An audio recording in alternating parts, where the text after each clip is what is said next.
And actually on my very first day we had a multi-casualty accident, had multi-patients, where we had a minivan that had nine individuals in it, 1 adult and 8 middle school kids that were on their way to a wrestling match.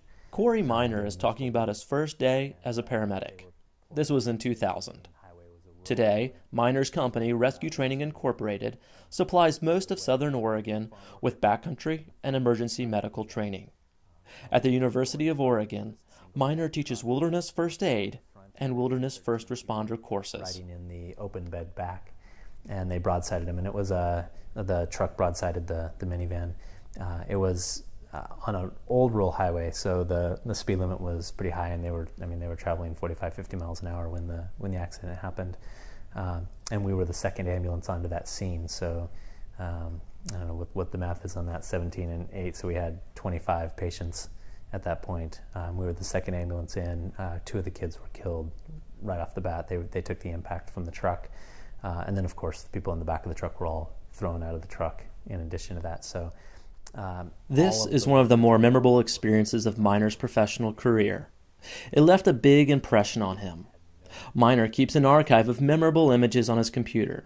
He shows these pictures and videos to his students sometimes.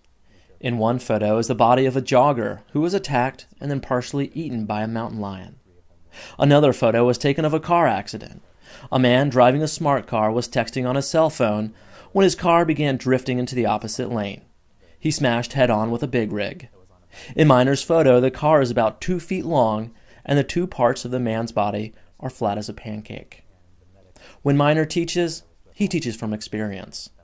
But one time, while on a 6-day hike, he turned off the switch and didn't listen to his own advice.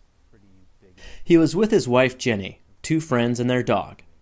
They had shuttled their car to the end of the trail, 68 miles away. They were in the backcountry of northern Idaho, literally hundreds of miles away from any real medical facilities. But I tore a ligament in my knee on the second day, and we had no choice. I mean, we couldn't turn around and go back. I mean, turn around and going back wasn't going to help us. One, because we would then have to find a way to get our vehicles back, and it was still going to be miles and miles and miles before we found any civilization. So going forward was really our best option. There, in that particular area of Idaho, there were there's no radios, there's no guard stations, you have nothing out there, and certainly no cell phone coverage or anything to that effect. So it just turned out that we wrapped my knee well. I employed the techniques that I teach people to do, and we continued the hike. So we continued. I think we were about 18 miles into it at that point in time. So, we continued the 50 miles that we had left on that hurt knee. Most of the pain came at night.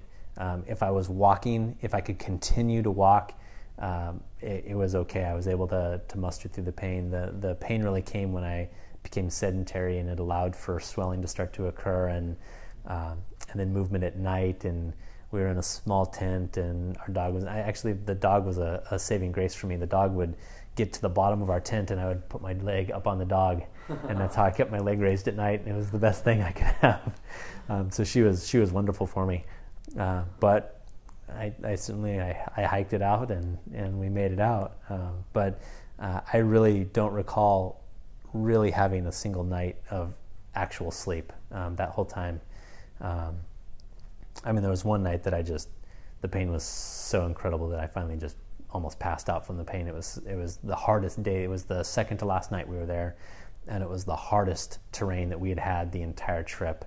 And it was a late night. It was a long day, first of all, and then finding our campsite, it wasn't until almost 11 o'clock at night, and my leg was it was gone by that time. And that was the toughest day of them all. But for as little sleep as I got, it actually was just a fantastic trip. Definitely a lot of pain.